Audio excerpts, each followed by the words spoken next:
Tomy definitely had a bit of a rocky history when it comes to Sonic, that's for sure. There was a lot of things that they announced but never came out. A lot of cool things, I might add, which is a shame. But when they first started out, they just made the Sonic Boom toys, and it was just Sonic Boom toys. Like that was like I remember that was the only Sonic merchandise that was coming out that year, was just Sonic Boom, and nobody, like, we all know how everyone felt about that. And then they finally started, breaking into the classic line, and then finally modern, but they didn't do much with modern. And then somewhere around there, this guy came out.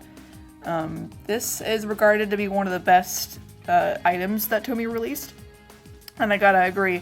Other than the Dark Chow and the super classic Sonic plush that was released, but this guy is the greatest figure that they probably released. It's really high quality. It comes with a lot of stuff, and it's an all-around great figure. And I wish they made more of these, because if I knew that they were capable of this when they were releasing, this, then I would have been much more comfortable and happy with them. But anyway, after that Nendoroid Sonic video, this is like the day after that, by the way. So the videos might be released like really, really, really close together. So this guy, I thought about this guy while making that Nendoroid video, and I'm like, screw it, I'm just gonna make a video about him too. It's probably gonna be a little short, a little bit of a shorter video, but we're actually gonna start out with the box, which I actually still have, believe it or not. So we're just gonna take a look at the box really quick. Sadly, the ends, unlike the Nendoroid, which I still have right here, unlike the Nendoroid, it doesn't have the plastic inserts that'll keep all the parts together. Because like the parts that hold them together in the box, like you kind of have to rip apart to get them out of there. So yes, but still, regardless, the box still looks really nice and has that trait that has that Tomy pixelated Sonic look. There's graphics, there's blurbs. Let me see. Yes, okay, yeah. Okay, so these are all different languages, and this is the English one. So I'm gonna read it real quick. Sonic is steadfast, sincere, and all about speed. He is intuitive, spontaneous, and quick-witted. On top of it all, Sonic cuts a dashing physique, and his charisma is electric. That's actually really cute. Okay, so yeah, that was good. I kind of have a feeling that since they put 1991 on the box right there, that kind of gives me a feeling that they had an idea that they would be releasing more Sonics like in this form factor. Though I think just having classic Sonic is fine, because I can't imagine a modern Sonic like this. Like classic Sonic, like his physique, as they worded it, is perfect for this. We'll go over that. But yes. So yeah, let's take a quick look at the figure itself, and we'll take a look at the base later, because the base has some surprises. So yes. So here is the figure itself, and he looks amazing, as I said. There's a lot of really good decisions made about him. I don't know why his head rattles. I don't know. Pat Mac made a video on this guy, and I don't know if he mentioned that the head rattles, but yes, the head rattles a little bit, so just keep that in mind. His articulation is very open-ended, and there's a lot of it. I like what they did with the waist here. I should have got a Jazzwares figure to compare. I have, their other classic Sonic right here, their smaller one. But this guy doesn't have a waist joint, but Jazzwares classic Sonic does have a waist joint. It's like a line right across here, but here they have they have the belly just like sticking out a little bit, so it's just the legs that can rotate and swivel and stuff, which makes it look a lot better honestly. So that's a neat design decision right there. And of course, his elbows and his knees can rotate to make him, to make him more posable. And he has a very nice finish. Like there's like a matte finish that feels really nice, really quality. Not to be touching him all weird. But probably the best things about this figure is in the base. So we're gonna go over that. So first of all, this is definitely a Nendoroid-like stand, that's for sure. But it helps with the figure standing upright, and in case you want him to like standing up or something, like hopping in the air or something. But yeah, the base opens to like a treasure trove of accessories and different options for faces and hands. So we're gonna go over those. One thing that this figure does differently than the Nendoroid is that in the Nendoroid, the eyes and the mouth are one piece, but in here the eyes are separate. So here he is squinting, closing his eyes, and here he is looking over in the other direction.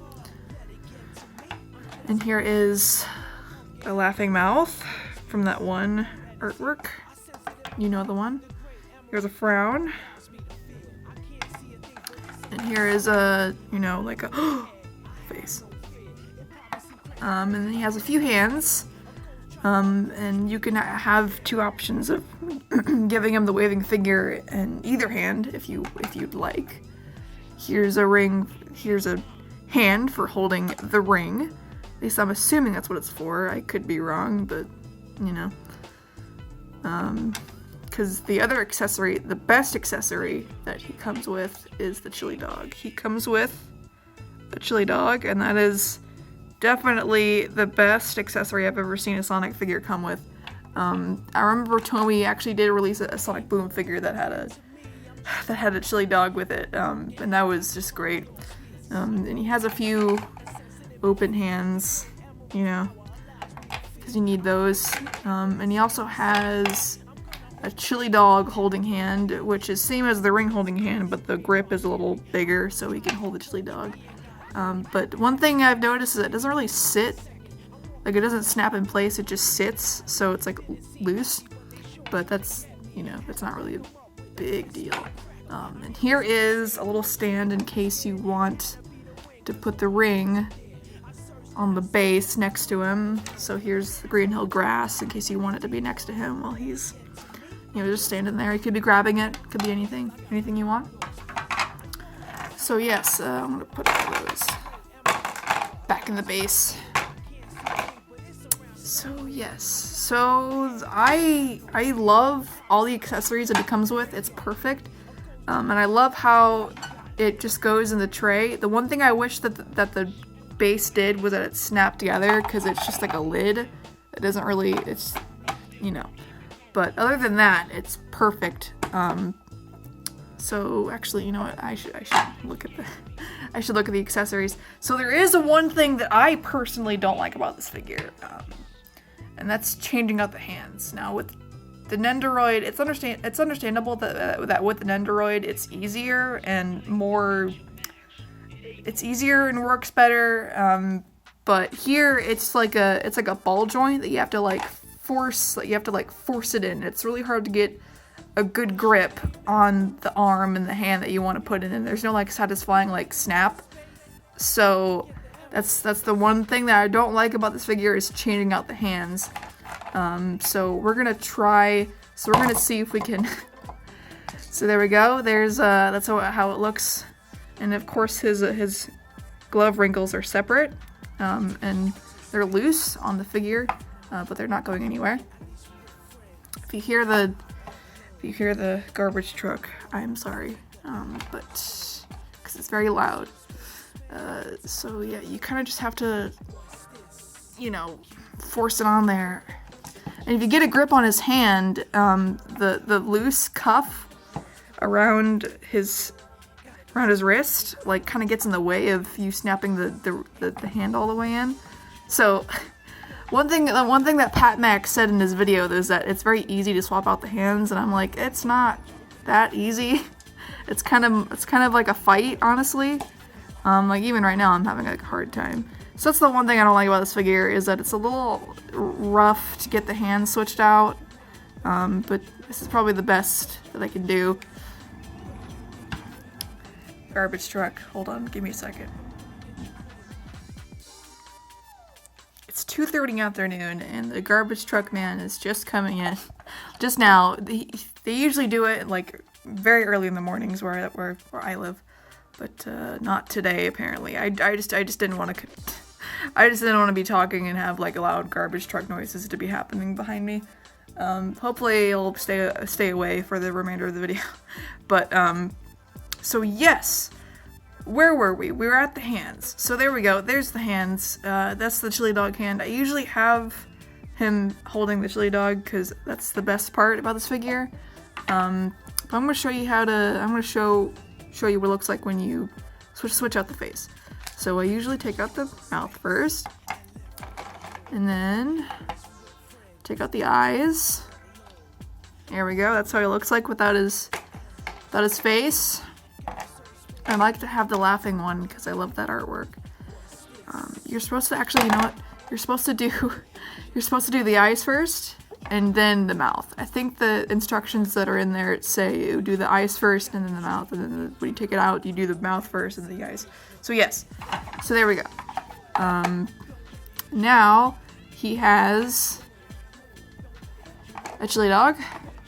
At least he will.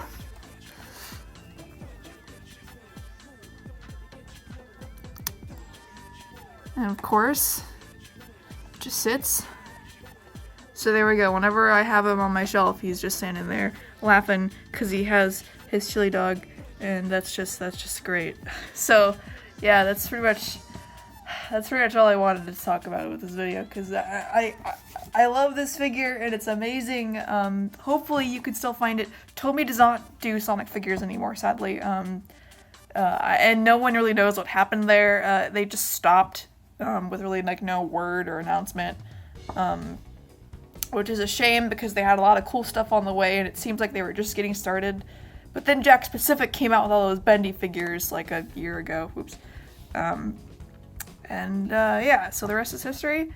Yeah, hopefully you can still find us. I do recommend getting this guy if you can still find him. He was $30, like his retail price was $30. So if you can still find him for that, that's a good deal. I do think that that's worth it. So yeah, this has been teradriive again. See you guys later. Have a great day.